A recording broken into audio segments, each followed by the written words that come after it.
Bakit ginugugol ang salapi sa mga bagay na hindi nakabukso? Bakit inuubos ang pera sa mga bagay na walang halaga? Makinig kayo sa akin at sundin ang utos ko at matitikman ninyo ang Kumarito kayo ay lumapit at ako'y pakinggan. Makinig sa akin nang kayo'y mabuhay. Ako'y may gagawin walang hanggang tipag at ipadalasap sa inyo ang pagpapala. Pinangako ko kay David. Ang salita ng Diyos.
Apostol Pablo na pakikibahagi siya sa pag-ibig ng Diyos na sinikap niyang paglingkuran.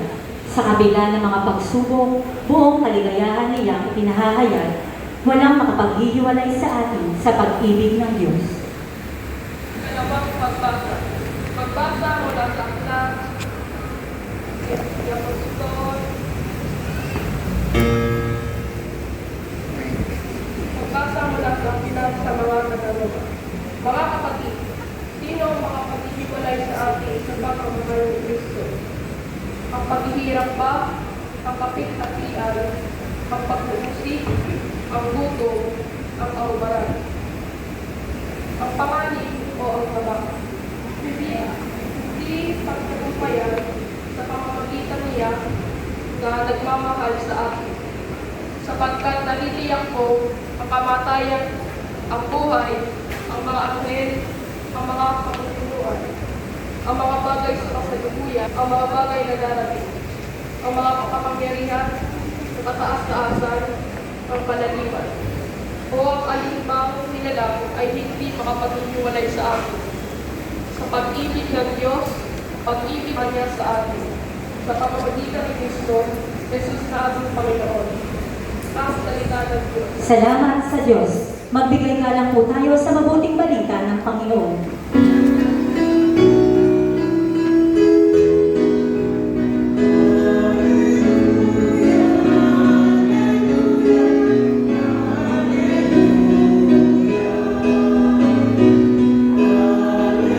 Paano ka ba? Di anak mo naman, di ba?